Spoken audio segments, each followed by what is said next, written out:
My father told 120 people that I had always ruined this family. But the thing I placed on the table at my sister's wedding destroyed his entire life. My name is Rachel Monroe. I am 34 years old. I am an architect who specializes in restoring historic buildings. My job is to uncover the truth of things that time has tried to bury. I never imagined that one day I would have to do the same thing with my own family. The Monroe family in Napa Valley is not an unfamiliar name. If you have ever drunk wine in this valley, there is a good chance you have seen our label. My father, Thomas Monroe, is the man who built that brand. He owns vineyards that stretch across the hillsides, appears at charity fundraisers, and seems to know nearly every business owner in the region. In Napa, many people call him the keeper of the valley's legacy. I do not. In my father's eyes, I have always been the daughter who wandered away from the family path. I do not make wine. I never cared about inheriting the vineyards. I left Napa when I was 18 to attend college in Chicago. Then I began working for an architecture firm that specializes in restoring historic buildings. I have spent almost my entire adult life in other cities. To be honest, I never thought I would return to Napa for this long. But this year my mother died. After the funeral, there were many things that had to be handled. The old house, the paperwork, the things that only I was left to deal with.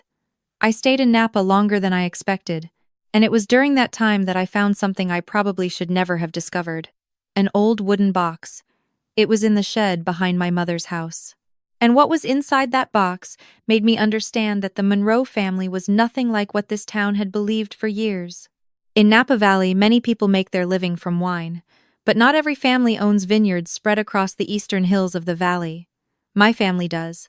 Our name appears on thousands of bottles every year. Monroe Vineyards. The man who created that brand is my father, Thomas Monroe. He is the kind of person who walks into a room and immediately draws everyone's attention. He speaks slowly, always keeps a controlled smile, and always knows how to make people feel they are speaking with someone very important. To many people in Napa, my father is a respected and successful businessman. He sponsors charity auctions. He knows nearly every major vineyard owner in the region. And for almost 30 years, he built Monroe Vineyards into a brand that high-end restaurants in the valley want on their wine lists. My family has always been considered part of the small, elite circle of Napa Valley, but I never truly belonged to that world. In my family, the one expected to inherit everything was Olivia, my younger sister. Olivia understands wine. She can talk for hours about grape varieties, soil conditions, and fermentation. After studying business, she returned to Napa to work directly with my father. The two of them appear together at wine industry events almost constantly. I chose a completely different path. I restore old buildings. My work involves studying structures that have stood for decades or even centuries, and finding ways to bring them as close as possible to their original condition. I like that work because it feels like solving a puzzle. You have to uncover the truth hidden beneath layers of time. For many years, I did that work in cities far from Napa. I rarely came home, not because I hated the place, but because in Napa I always felt like an outsider in my own family. Everything changed when my mother became sick. She discovered the cancer quite late. For almost a year, I flew back and forth between Chicago and Napa again and again. In the end, the disease still won. My mother died at the beginning of last spring. Her funeral was held right there in the valley. Many people came. Most of them were my father's friends and business partners. After the funeral, everyone returned to their lives quickly. My father went back to the vineyards. Olivia returned to the company office. Only I remained in my mother's old house. The house where Olivia and I grew up. There were many things to sort through. Clothes, documents, the belongings my mother had kept for years. I spent days organizing everything. One afternoon, I decided to clean the storage shed behind the garden. It was a place our family had barely used for years. Inside were old wooden barrels, some gardening tools, and many dusty cardboard boxes. I was about to close the door when I noticed a small wooden chest in the corner. It did not look like the other items. The chest was fairly clean, and on the lid there was a small metal lock. I did not remember ever seeing that chest before, but when I picked it up I realized something that made me pause. The lock was not rusted at all. That meant someone had opened it not long ago. And at that moment I had no idea that this small wooden chest would open the biggest secret in the Monroe family. I carried the chest to the back porch. Not because of romance. The shed was too dusty and opening it there would make me cough. The chest was small, dark wood, and surprisingly heavy. I placed it on the table and stared at the lock for a moment. It was not a good lock. I went back into the house and took a screwdriver from my mother's toolbox. After a few tries, it popped open. The lid lifted with a dry cracking sound. There were not many things inside. On top was a gold men's ring. A plain, thick ring, the kind working men wear. It was not my father's wedding ring. His wedding ring has Monroe Vineyards engraved inside. I know that very well. I picked up the ring. I turned it over.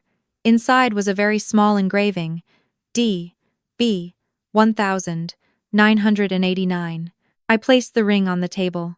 Underneath it were several old photographs. The photo paper had yellowed with age, and the corners were slightly curled. The first photograph was of my mother. She looked much younger, maybe in her early 20s. Her hair was long and tied behind her neck. Standing beside her was a man. Not my father. The man wore a denim shirt with the sleeves rolled up. One arm rested on my mother's shoulder. They stood very close together. No explanation was needed to understand what they were to each other. I flipped to another photograph. The same two people. This time they stood beside an old pickup truck. My mother was laughing freely. It took me a moment to understand what felt strange. I had never seen my mother smile like that. Not in family photos. Not during holidays. Not during the years I lived at home. I placed the photographs down. Beneath them was a cream-colored envelope. On the envelope was my mother's handwriting. Only one line. "Rachel, if you ever find this box." I sat down in the chair. To be honest, I felt a chill run through me at that moment. Not fear exactly. Just the sense that something very large was sitting right in front of me. I opened the envelope. Inside were 2 folded sheets of paper. It was my mother's handwriting. I began to read. "Rachel, if you are reading this letter, then I probably never had the chance to tell you the truth in person. There is something I have kept silent about for a very long time.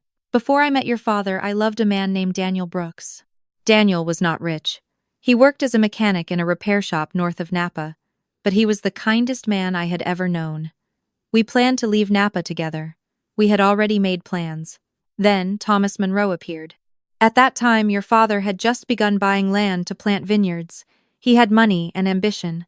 I did not love him, but something happened that changed everything. Daniel disappeared.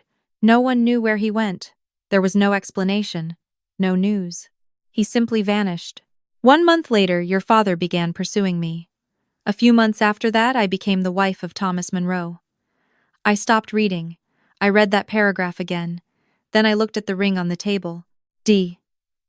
B. 1989. Daniel Brooks. I continued reading.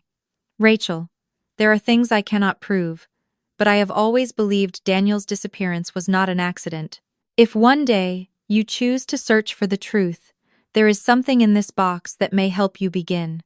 But remember one thing. Some truths, once uncovered, destroy everything." The letter ended there. No explanation. No apology. No instructions. Just that. I sat quietly for a long time. On the table in front of me was a ring belonging to a man who had disappeared, several photographs my mother had never shown anyone, and a letter she had clearly written long before she died. I looked again at the engraving inside the ring. D. B. Daniel Brooks. That was the first time in my life I had ever heard that name. But I had a very strong feeling that if that man truly existed, my father knew exactly who he was. And I began to understand why my mother had hidden that chest in the shed all those years. But at that time, I still did not know that my search would eventually lead directly to Olivia's wedding, a few months later. On the table in front of me were the ring, several old photographs, and the paper my mother had written. Wind from the vineyards drifted onto the back porch, carrying the smell of soil and dry leaves. Everything looked exactly like the Napa Valley I remembered. Only one thing had changed. Inside my mind, there was now a name that had never existed there before. Daniel Brooks. I read the letter again. My mother did not write much. She did not tell details. She only said he disappeared. No one knew where he went. I turned the photographs again. In every photo, my mother looked at that man in the same way. Not the look of friendship, not the look of a casual acquaintance. It was the look of someone in love. If these photographs were real, then my mother had lived another life before she became Thomas Monroe's wife. A life I had never heard about. That night I barely slept. Not because I was shocked, but because my mind kept returning to the same question. If Daniel Brooks truly existed, where did he go? The next morning I drove into town. Napa Valley is not a large place. People who have lived here for many years usually remember many old stories. I started with the simplest place. The town library. A small red brick building near the central square. I had gone there when I was still in high school. The librarian was a woman named Ellen, almost 70 years old. She had worked there since I was a child. She recognized me immediately. "Rachel Monroe, right?" she said when I walked in. I nodded. We exchanged a few polite sentences. She asked how I had been, and I said I was staying in town to organize my mother's house. Then I asked, "Mrs. Ellen, was there ever someone in Napa named Daniel Brooks?" She thought for a moment. "Brooks," she repeated. She stood up and walked toward the filing cabinets behind the desk. The town library still keeps many old records. Local newspapers, resident directories, business listings. She opened a drawer and flipped through several folders. After a moment she pulled out an old directory. "Around what year?" she asked. "I am not sure," I said. "Maybe the late 80s. She turned page after page. It took several minutes. Then she stopped. "There is one person," she said. She turned the directory toward me. "Daniel Brooks, Brooks Auto Repair." The address was in the northern part of town, an auto repair garage. I looked at the line for several seconds. A name, an address. For the first time, Daniel Brooks was no longer just a name in a letter. He had existed. I asked Mrs. Ellen, "Is that garage still there?" She shook her head. "No, closed long ago. Probably more than 20 years. Do you remember this man?" She thought again. "Maybe," she said. "Hard to be sure.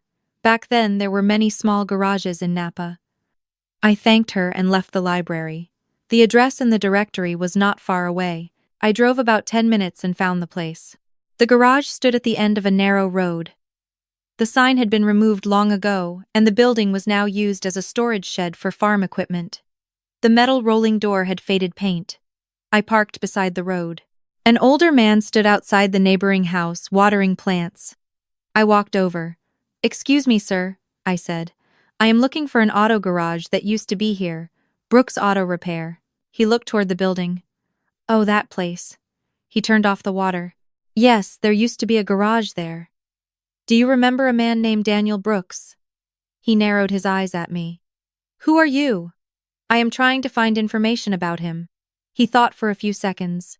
"Daniel," he said slowly. "Yes, I remember now." I stood still. "He was the one who opened that garage," the man said. "Good mechanic, fixed cars for many people around here." "Did he live here long?" "Only a few years," the man said. Then suddenly he disappeared. Disappeared. Yes. One day the garage just never opened again. People assumed he moved somewhere else. No one knew where. He shook his head. "No." He looked at me for a moment. "Are you family?" I shook my head. "Just looking into an old story." He shrugged. "That was a long time ago, more than 20 years. I returned to my car. When I closed the door, I suddenly noticed something. I opened my phone. I searched an old article about Monroe Vineyards. The first year my father bought land to plant grapes. Itenjo by Bashijo. I looked again at the ring in my pocket. D.B. 1989. The same year, the same time. A man disappeared from Napa, and my father began building his wine empire. I am not someone who likes making wild assumptions. But when two things happen at the same time, it becomes very hard not to think they are connected. I sat in the car for several minutes looking toward the old garage building, a place almost no one remembers anymore. A man who once lived there, worked there, and then vanished. And my mother kept his ring for more than 20 years. At that moment, I still did not know what I would do next. But there was one thing I was certain about. I would not stop here, and right at that moment my phone vibrated. A message from Olivia. "Are you in Napa right now?" I replied yes. The next message came immediately after. "I forgot to tell you. I am getting married." I looked at the screen. Olivia sent another message. "The wedding will be in Napa Valley at the end of summer. Dad wants you there." I looked out through the windshield. The rows of vineyards stretched across the hillsides. For the first time, I realized that my investigation might not only involve the past, it might be directly connected to my family and to Olivia's upcoming wedding. Olivia's message remained on the screen of my phone as I turned the car and drove away from the old garage. I am getting married, that was all. Olivia had never been someone who spoke in long explanations. Since childhood, she had always been direct and clear. When she wanted something, she said it. But at that moment, I was hardly thinking about my sister's wedding. In my mind, there was only one name: Daniel Brooks, a man who once lived in Napa, a man who owned an auto repair garage, a man who appeared in photographs with my mother, and a man who suddenly disappeared in the same year my father began buying his first pieces of land to plant grapes. I am not the type of person who likes dramatic theories. In my work, everything must rely on clear evidence. If a wall cracks somewhere, if a brick was replaced in a certain year, there must always be a trace. So I told myself that if I wanted to understand what had happened, there was only one thing to do: find more information. Napa Valley is not a big city. Things that happened 30 years ago can still be remembered by someone. That afternoon, I returned to the town library. Mrs. Ellen was still at the front desk when I walked in. "You came back again," she said. "I want to look at old newspapers," I said. "Around the late 1980s. She did not ask many questions. She simply showed me the archive room downstairs. The room was cool and smelled of old paper. Long metal shelves were stacked with boxes of records. Local newspapers from Napa had been preserved quite carefully, year by year. I started with 1988. The newspapers were bound into thick volumes. I sat down at a table and turned the pages one by one. Most of the news was ordinary. Wine festivals, charity auctions, a few traffic accidents. Occasionally there were reports about new farms opening. I searched for nearly 2 hours and did not see the name Daniel Brooks anywhere. Just when I was almost ready to give up, a small article in the corner of a page made me stop. Not because of the name, because of the location. The article was only about 5 lines long. It appeared in the town brief section. A blue Ford pickup truck was discovered abandoned near land east of Silverado Trail. The vehicle showed no signs of forced entry.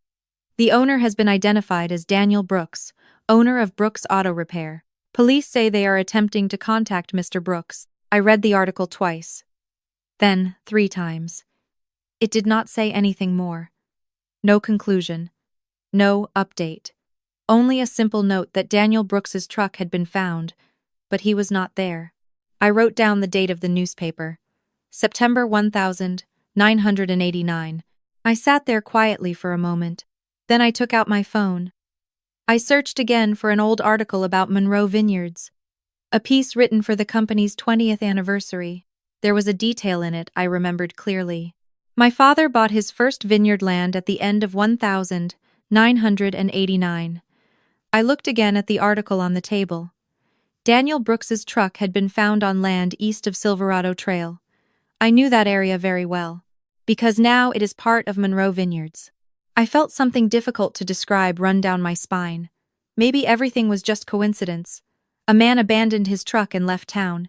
A businessman bought land to plant grapes. 2 events completely unrelated.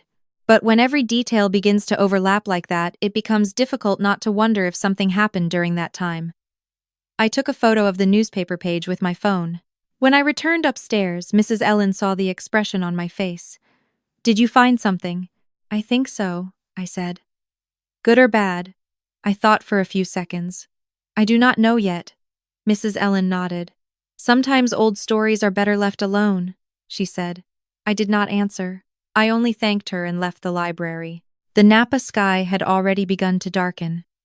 The hills in the distance slowly faded into the purple of evening. I drove slowly along Silverado Trail. I had traveled this road hundreds of times when I was younger. But that evening, everything looked different. Every piece of land, every vineyard along the road seemed to carry a story I had never known. When I passed the eastern property, I slowed down. Perfect rows of vines stretched toward the base of the hills. A small wooden sign at the entrance read Monroe Vineyards, East Block. 30 years ago, in this exact place, there may have been a pickup truck left behind, and a man disappeared. My phone vibrated in my pocket.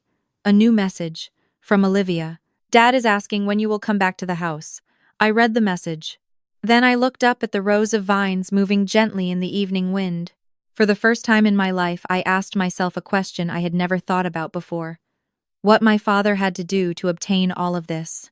And I began to understand that if I wanted the answer, I would have to look much deeper than anything I had done so far. The next morning, I returned to town earlier. This time I did not go to the library. I went directly to the Napa County Land Records office. The building stood near the county courthouse, an old concrete structure with nothing remarkable about it. Inside it was quiet, only a few people filling out paperwork. I approached the front desk and told the woman behind it that I wanted to review land transactions for the eastern Silverado Trail area during the late 1980s. She asked me for a specific time range. I said 1988 to 1990. After a few minutes searching the system, she printed a list of land transactions from that area. I carried the papers to a table in the corner of the room. It took about 10 minutes to read through each line. Then I saw a familiar name. Thomas Monroe. A land purchase at the end of 1989. I read it again carefully. The land had been sold by a small local owner, about 30 acres. The address on the record matched the same property that is now the East Block of Monroe Vineyards, the same place where Daniel Brooks's truck had once been found. I stared at the paper for a moment. The numbers and names on the record were completely ordinary. A legal land transaction with proper documentation, nothing unusual. But the timing made it impossible to ignore. Daniel's truck was discovered in September. My father purchased the land only a few weeks later. Maybe it was coincidence. But the more I looked, the more the pieces seemed to form a picture I had never seen before. When I left the records office, it was almost noon. I walked toward the small square in front of the courthouse. There was an old cafe there where lawyers and courthouse staff usually went for lunch. I went inside. The cafe was crowded. I was standing in line when I heard a familiar voice behind me. Rachel Monroe. I turned around. The man behind me looked about 70, gray hair, metal frame glasses. It took me a few seconds to recognize him. Howard Klein. He used to be the town lawyer. I had met him a few times when I was younger at events my parents attended. I did not expect to see you here, I said. He smiled lightly. I still live in Napa. We got our coffee and sat near the window. He asked what I was doing in town. I said I was cleaning out my mother's house. After a few minutes I asked, Howard, do you remember someone named Daniel Brooks? He did not answer immediately. He looked at me for a few seconds. Why are you asking about that? I am looking into an old matter, I said. He leaned back in his chair. That name is from a long time ago, he said. Do you remember anything about him? He took a sip of coffee. I remember he owned an auto repair garage. He was a good mechanic. Then he disappeared. I nodded. Did anyone ever investigate it? Howard looked out the window for a moment before answering. There were some questions at first, he said, but things became quiet very quickly. You have lived in Napa long enough to know that small towns sometimes prefer not to dig into trouble. I remained silent. He continued. At that time, Napa was changing. People were beginning to buy land and open vineyards. Money was starting to flow into town. He placed the coffee cup on the table. Your father was one of the first to do that. I looked at him. Do you think my father had something to do with Daniel Brooks? Howard did not answer directly. I have no proof, he said. Then he paused for a moment. But I remember one thing. The night the police found Daniel's truck, your father was also at that property. My throat suddenly felt dry. What did he say? He said he was looking at the land to buy. Howard shrugged. Maybe it was true, maybe not. The cafe was noisy, but in my mind only one sentence remained. My father was there. The same night Daniel Brooks's truck was found. When I left the cafe, my thoughts were tangled. I had no proof, only scattered details. Our ring, a letter, an abandoned truck, a piece of land purchased shortly after, and the memory of an old lawyer. But the more I thought about it, the more it felt like I was getting closer to something. When I arrived home, I saw my father's car parked outside the gate. He stood on the front porch, speaking on the phone. When he saw me step out of the car, he nodded as if we had seen each other just yesterday. He ended the call. "I heard you are in Napa," he said. I walked up the porch steps. "I am cleaning out Mom's house." He nodded. "I know." We stood there silently for a few seconds. Then he said, "Olivia told me you know about the wedding." "I know. I want the wedding to be at the vineyard." I nodded. "You should stay," he said. "The family should all be present." I looked at him. It was the first time in many years that I studied my father closely. The man standing in front of me looked exactly as he always had. Calm. Polite. Nothing about him suggested he was hiding a massive secret. But in my mind there was only one thought. If Daniel Brooks truly disappeared because of something that happened 30 years ago, then the only person in Napa who might know the truth was Thomas Monroe. Olivia's wedding happened exactly the way my father wanted. Large. Elegant. Perfectly arranged. Early in the morning, the Eastern Vineyard had already been prepared with a stage, long tables, and a white flower-covered aisle leading from the gate to the ceremony platform. Servers in white shirts moved around carrying trays of wine. A small orchestra tested their sound near the stage. More than 100 guests began arriving around noon. Most were my father's business partners, several major vineyard owners, and longtime family friends. Luxury cars filled the road leading into the vineyard.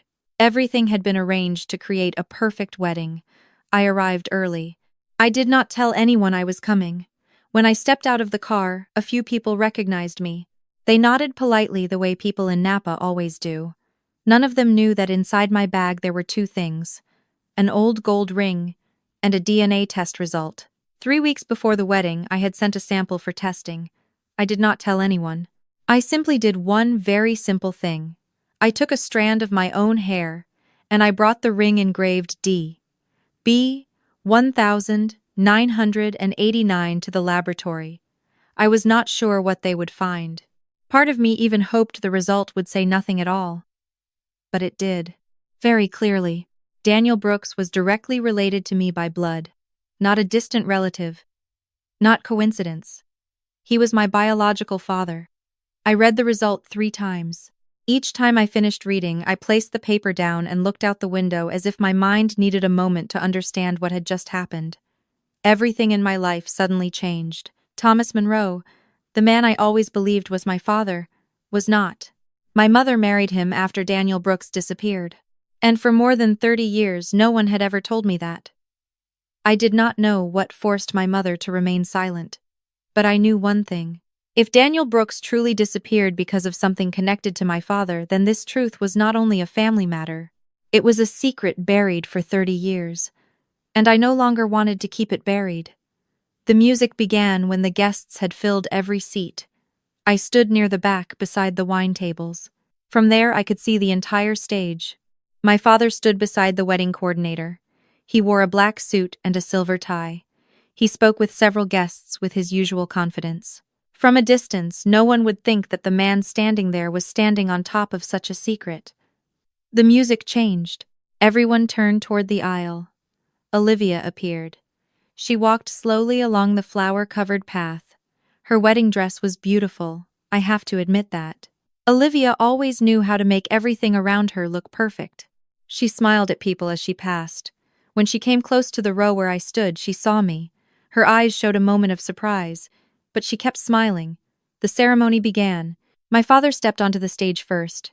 He held the microphone. "I want to thank everyone for coming to Napa today," he said. His voice was deep and clear. He had always been very good at speaking in front of crowds.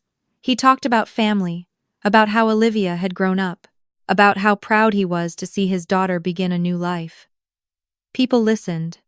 A few guests laughed when he told a few old stories. I stood behind the rows of chairs, my hand inside my bag, listening to every word he said. Then he said something that made me realize it was time. Family has always been the most important thing to me, he said. And today I am very proud that both of my daughters are here.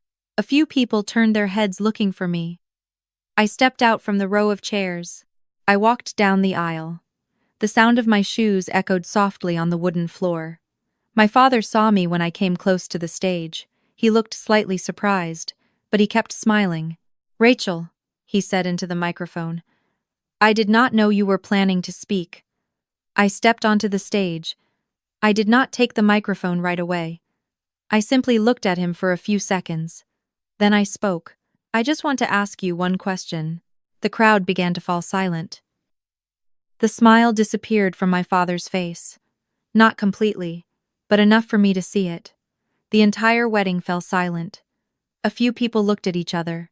My father spoke slowly. "I do not know who you are talking about."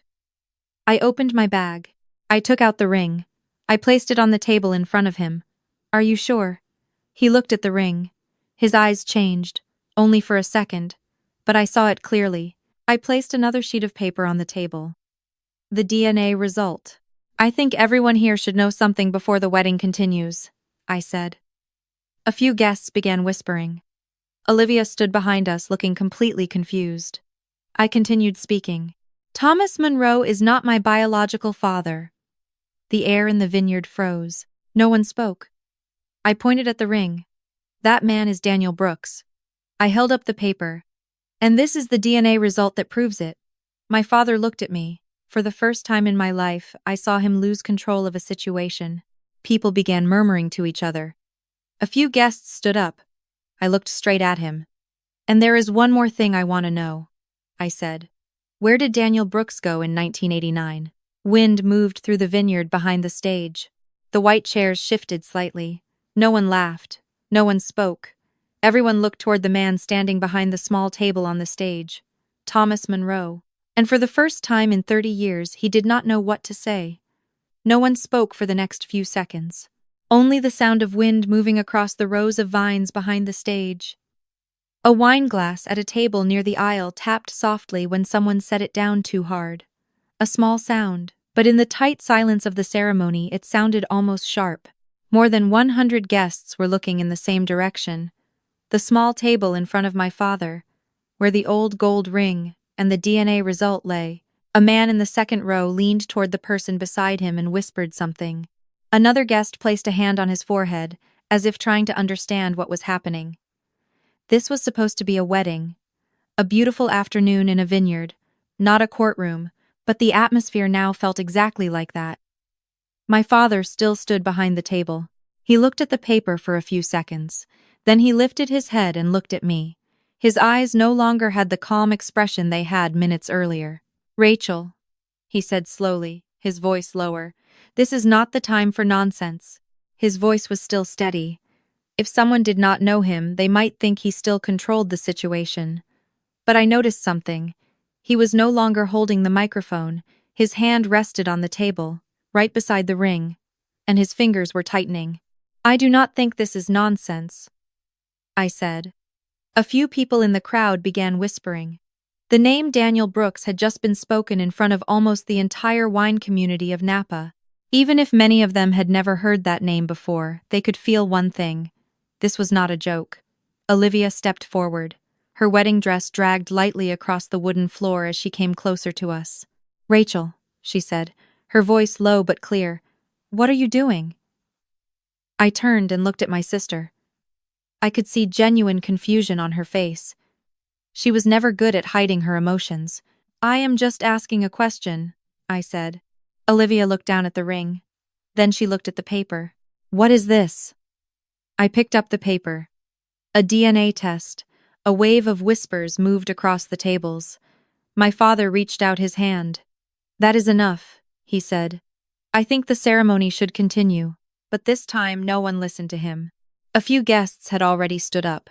One of them, I recognized him as Howard Kent, a lawyer who handled land contracts in Napa, was staring carefully at the ring. He frowned. I turned back to my father. "You said you do not know Daniel Brooks," I said. "But you looked at this ring as if you have seen it before." He did not answer. I continued speaking. "Do you want me to say more?" He looked at me. His eyes had changed now. The confidence of a man used to speaking before crowds was gone. Instead, his eyes looked like someone calculating the next move. "Rachel," he said, "you are ruining your sister's wedding." I looked at Olivia. "I am sorry," I told her. Then I turned back to my father. "But some things are worth ruining a wedding for." The entire vineyard was silent. I placed the DNA result back on the table. "3 weeks ago," I said. "I sent in a sample for testing." I pointed to the ring. "This ring is engraved D.B. 1989. Several guests leaned forward, trying to see more clearly. The laboratory confirmed that Daniel Brooks has a direct blood relation with me. I paused for a second. "He is my biological father." A woman at a table near the stage gasped quietly. Someone behind her whispered, "My God." Olivia turned to look at my father. "Dad," she said. My father still did not answer. I looked straight at him. "I spoke to some older people in town," I said. "Some of them remember Daniel Brooks." A small wave of murmurs moved through the crowd. "He once owned a small piece of land in East Block." A man in the left row nodded slightly. Perhaps he remembered. "And he disappeared in 1989. My father finally spoke. "Many people disappear from small towns," he said. "That does not mean he disappeared after selling that land to you." This time he remained silent. I saw several people begin looking at each other. Business people in Napa are not naive. They understand the value of land. They understand what it means when a man disappears and his land changes ownership. "You bought that land for a very low price," I said. "And 2 years later you expanded the vineyard."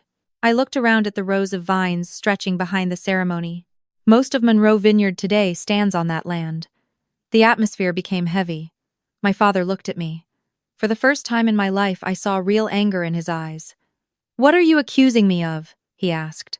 "I am only asking," I said. "Where did Daniel Brooks go?" He did not answer. I continued. "And why did my mother never tell me he existed?" Olivia stepped back one step. She looked at me. Then she looked at my father. "Dad," she said softly, "is this true?" My father turned toward her. "Olivia, this is not the time. Did you know Daniel Brooks?" Olivia's question cut through his sentence. The air felt like a stretched wire. My father looked at his younger daughter. Then he looked at me. A stronger wind moved through the vineyard. The white tablecloths fluttered slightly. And in that moment, I saw something I had never seen in 30 years. My father was afraid. Not afraid of me, not afraid of the guests, but afraid of something that might be revealed next. I placed my hand on the table. "You do not have to answer immediately," I said. "But you should know one thing." I looked straight into his eyes. I am not the only person searching for answers. A few people in the crowd began looking around. Last week I spoke with a lawyer in Sacramento. Howard Kent, who was standing near the table, raised his eyebrows slightly.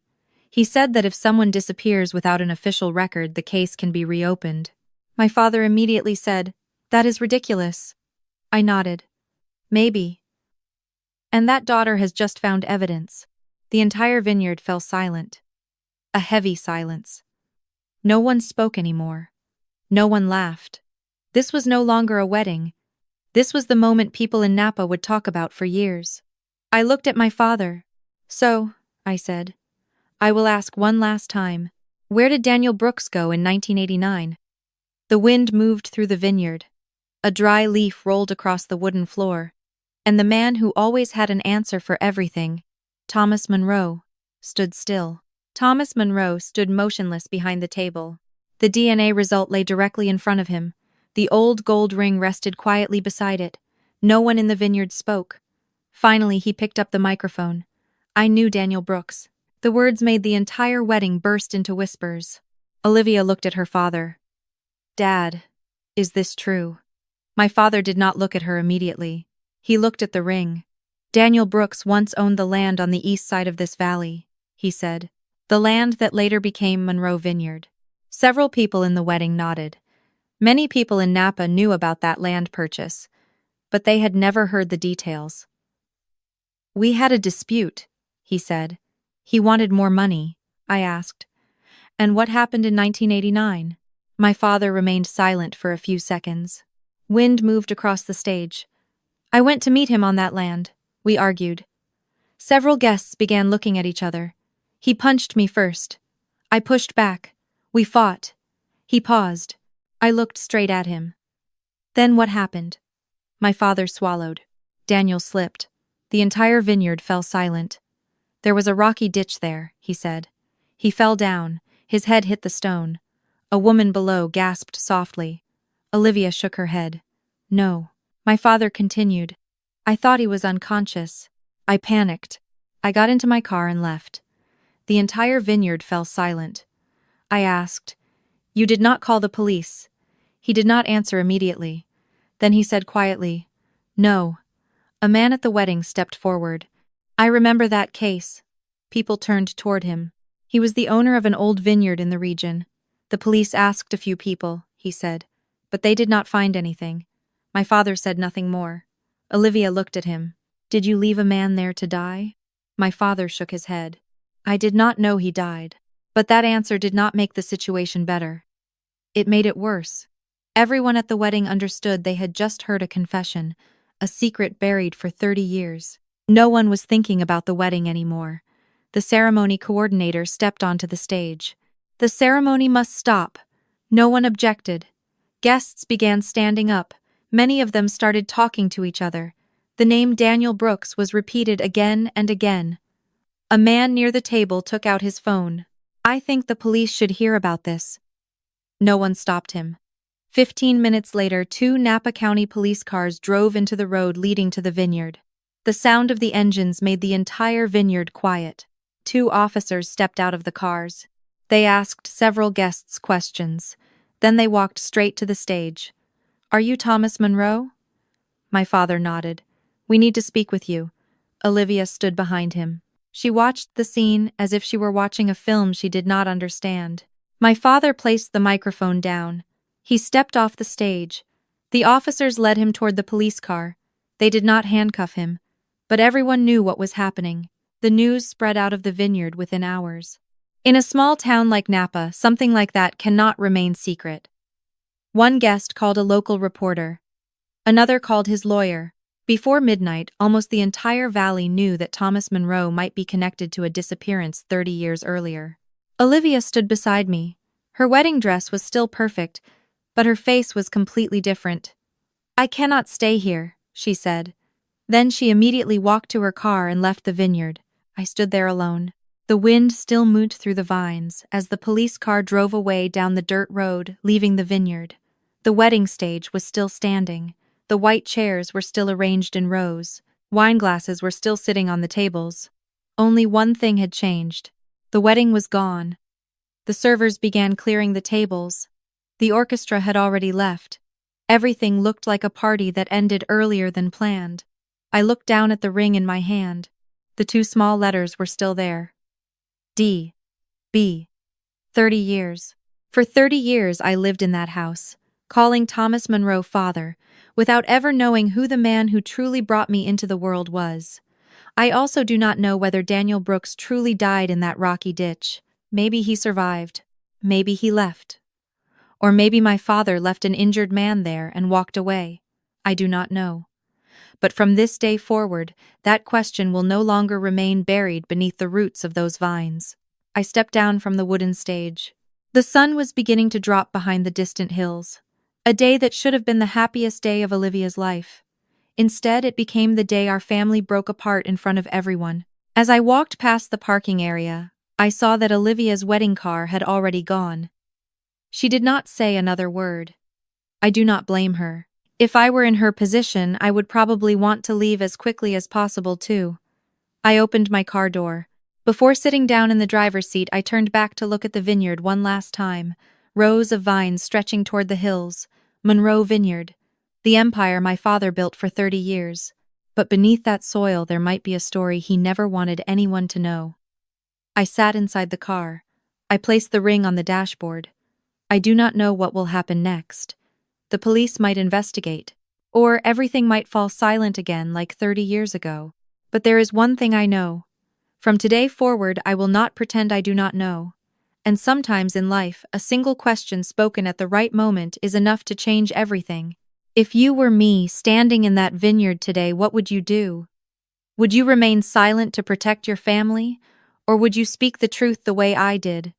I truly want to know what you think. Leave a comment below and tell me. I read everything people share. If this story made you think about family, about truth, and about secrets that sometimes exist for too long, press like and subscribe to the channel.